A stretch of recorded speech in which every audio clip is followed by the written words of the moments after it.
श्रीमती अन्नपूर्णा देवी। अध्यक्ष महोदय, मैं आपके अपने प्रति अपने आभार लोकसभा व्यक्त क्षेत्र करती भी हूँ। बता दो, क्योंकि अभी कुछ दिनों के बाद तो स्क्रीन में आपके लोकसभा क्षेत्र भी आ जाएंगे, ताकि सब माननीय सदस्य एक दूसरे को जानने लग जाए। अभी पहली बार अपना लोकसभा क्षेत्र भी बता दिया करें। जी जी, मैं झारखंड के कोडरमा लोकसभा क्षेत्र से आती हूँ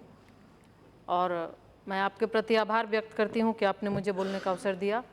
साथ ही साथ पार्टी के माननीय प्रधानमंत्री जी, माननीय राष्ट्रीय अध्यक्ष जी के प्रति आभार व्यक्त करती हूँ। और आज सबसे पहले, चूँकि आज कृषि और ग्रामीण विकास पर चर्चा है और मैं माननीय वित्त मंत्री, जो पूर्णकालिक वित्त मंत्री, महिला वित्त मंत्री, मैं उनके प्रति भी आभार व्यक्त करती हूँ कि सदन ने उन्होंने पहली बार बजट पेश किया है, पहली महिला पूर्णकालिक महिला वित्त मंत्री के रूप में। और आज बहुत ही महत्वपूर्ण विषय पर चर्चा हो रही है। देश की आबादी 80% आबादी ग्रामीण क्षेत्रों में रहती है और इस आज ग्रामीण क्षेत्र को आगे बढ़ाने के लिए माननीय प्रधानमंत्री जी ने, माननीय प्रधानमंत्री श्री नरेंद्र मोदी जी ने, जिन्होंने समझा कि गांव की परेशानी क्या है, किसानों की क्या परेशानी है, और एक पूरे भारतवर्ष को अपने एक परिवार के रूप में उन्होंने सोचा, समझा और उनको आगे बढ़ाने का बीड़ा उन्होंने उठाया है। और जो पिछला 5 साल रहा, बिल्कुल लोगों के बीच में उन्होंने विश्वास, जो एक नारा था सबका साथ सबका विकास और साथ में सबका विश्वास, इस बार जोड़ा और लोगों ने काफ़ी उम्मीद के साथ, चूँकि पहली बार देश को एक काम करने वाला ईमानदार एक प्रधानमंत्री उन्हें मिला और जिन्होंने देखा, लोगों ने विश्वास किया कि पिछले 5 वर्षों का जो कार्यकाल रहा, आम जनता के लिए, आम किसान और गरीब के लिए इन्होंने अपना पूरा समय दिया। और साथ ही साथ जो योजनाएं हैं, खास करके ग्रामीण विकास विभाग की, महोदय मैं उस और जाना चाहूँगी, जो मनरेगा योजना है जिसके तहत लोगों को रोज़गार मिलता है,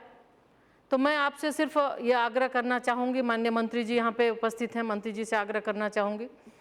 कि एक तो मनरेगा योजना में जो मज़दूरों की मजदूरी है उसे बढ़ाने की कृपा करें कि कुछ मजदूरी उनका बढ़ जाए। साथ ही साथ कृषि के साथ उन्हें भी टैग करें। अगर कृषि के साथ जोड़ के मनरेगा को करें तो शायद हमें ज़्यादा लाभ मिलेगा। और उसके साथ ही साथ मनरेगा योजना के अंतर्गत बहुत सारी, चाहे वो प्लांटेशन का काम हो, तालाब का निर्माण हो या फिर जो मजदूर ओरिएंटेड काम होते हैं उसमें किया जाता है। तो मैं आपसे एक आग्रह करना चाहूँगी कि चूँकि आज जल शक्ति मंत्रालय, जो जिस तरह से पूरे देश में सभी लोगों की ये चिंता है कि पानी की जो किल्लत हो रही है, जल स्तर नीचे जा रहा है, उसके तहत माननीय प्रधानमंत्री जी ने जल शक्ति मंत्रालय का गठन किया। तो आज मनरेगा के तहत भी तालाब का निर्माण होता है। तो महोदय मैं ये आग्रह करना चाहूँगी कि उसमें मजदूर के द्वारा खुदाई होती है, पर जो सरकार की ये योजना है, एक महत्वाकांक्षी योजना है, जो अपेक्षा है, जो इच्छा है कि इसमें ज़्यादा से ज़्यादा पानी रुके, तो मजदूर के माध्यम से बहुत ज़्यादा इसमें डिप नहीं हो पाता, जिसके वजह से लागत लगती है पर उस तरह का हमें फ़ायदा नहीं मिल पाता। तो जो मजदूरों से 4 फीट 5 फीट का काम करा के उसके बाद शेष मशीन से कराने का, मैं माननीय मंत्री महोदय से कहना चाहूँगी कि उसमें मशीन से कराने का भी प्रावधान रखें, ताकि आज जो जल संचय की जो समस्याएं आ रही हैं शायद उससे हमें फ़ायदा मिलेगा। इसके अलावा प्रधानमंत्री सड़क योजना, जो कि बहुत ही महत्वाकांक्षी योजना है, और आज गांव और सड़क की दूरी बिल्कुल नज़दीक हो गई है। आज हम दिन भर गांव के लोग अगर शहर में आके काम करते हैं, फिर शाम में अपना घर पहुंच जाते हैं, तो बहुत ही फ़ायदा हुआ है। खास करके हम जहां से हम लोग आते हैं, झारखंड प्रदेश से, झारखंड प्रदेश में काफ़ी उग्रवाद प्रभावित क्षेत्र पहले हुआ करता था, और हमें लगता है कहीं ना कहीं इस सड़क योजना के माध्यम से चूँकि दूरी कम हो गई, लोगों को आवागमन की सुविधा हुई, तो इससे उग्रवाद प्रभावित जिला को भी प्रभाव पड़ा और वैसे क्षेत्रों में अभी काफ़ी कम हो गया, और बिल्कुल बहुत कम, शायद हमें लगता है 1 या 2 जिला में ही अब उग्रवाद रह गया, तो इससे काफ़ी फ़ायदा हुआ है। और इस बजट में भी 1,25,000 1.2 लाख किलोमीटर 2.5 लाख किलोमीटर सड़क बनाने की योजना है, जिससे हमें और फ़ायदा मिलेगा। और इस योजना में भी जो सड़कें बन रही है, इस सड़क में भी शायद कुछ जो इसका एस्टिमेट था उसमें भी कुछ कमी हुई है, एक लेयर बिल्कुल हटा दिया गया है। तो उसको भी जो टेक्निकल हो वो माननीय मंत्री जी देख के उस पर भी मैं चाहूँगी कि आप ध्यान देना चाहेंगे। साथ ही साथ राष्ट्रीय ग्रामीण आजीविका मिशन के तहत दीनदयाल अंत्योदय योजना, जिसके तहत भी काफ़ी लोगों को फ़ायदा मिल रहा है और लोग इससे जुड़कर, लोग जो सेल्फ हेल्प ग्रुप के माध्यम से जो बन रही हैं कमेटियाँ, गांव के लोगों को उससे फ़ायदा हो रहा है। और ग्रामीणों को, जो हमारी महिलाएं हैं जो ग्रुप बना के वो जो स्वरोजगार के लिए काम करती हैं, उन्हें काफ़ी इससे फ़ायदा मिल रहा है। सरकार की ओर से उन्हें प्रोत्साहित भी किया जाता है। तो ये बहुत ही अच्छी योजना है, जिसके वजह से आज अधिकतर हम देख रहे हैं कि ग्रामीण क्षेत्र में, बस 1 मिनट में मैं ख़त्म करूंगी,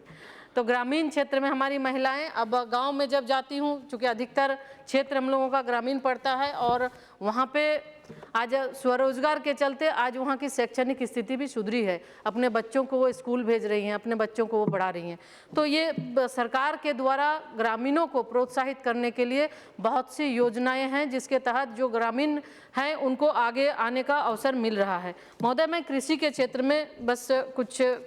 कह के मैं अपना बात खत्म करना चाहूँगी। क्योंकि कृषि भारत देश के लोगों की का आत्मा कृषि में ही है, गांव में बसती है, और ग्रामीणों की का आत्मा खेत और किसान के बीच में और खलिहान के बीच में बसता है। और लोग जिस तरह से माननीय प्रधानमंत्री जी ने किसानों को आगे बढ़ाने का, किसानों को नई तकनीक से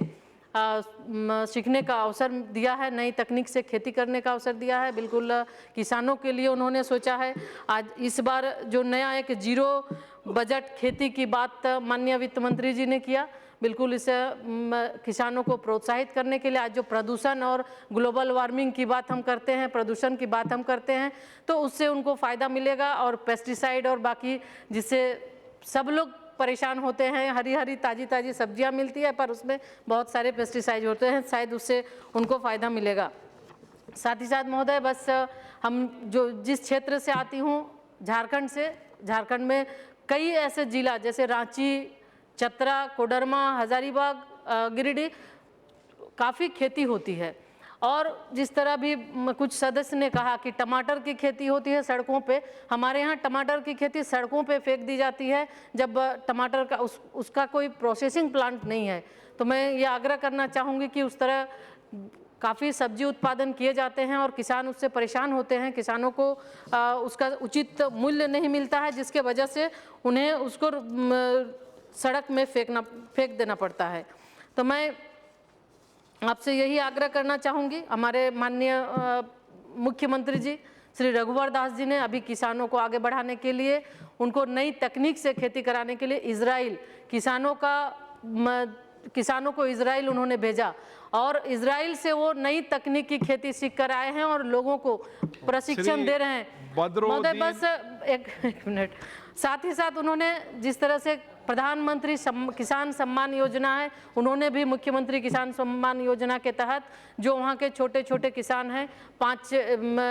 एक एकड़ जिनकी खेती है, उनको 5,000 रुपया प्रोत्साहन राशि के रूप में उन्होंने भी ये तय किया है कि सितंबर महीना से उन्होंने देने का ये शुरुआत किया है। तो ये हमें लगता है कि किसानों को प्रोत्साहित करने के लिए इस तरह की जो योजनाएं बनाई जा रही है सरकार की ओर से, ये बहुत अच्छी है और इससे किसान लाभान्वित होंगे, उनको फ़ायदा मिलेगा और उन्हें अब किसी के यहाँ हाथ फैलाने की आवश्यकता नहीं कि बीज और खाद के लिए उन्हें पैसे की आवश्यकता है। तो माननीय मुख्यमंत्री जी के द्वारा भी कई ऐसे कार्य किए जा रहे हैं ताकि वहाँ के किसान, चाहे वो बहुत बहुत आभारी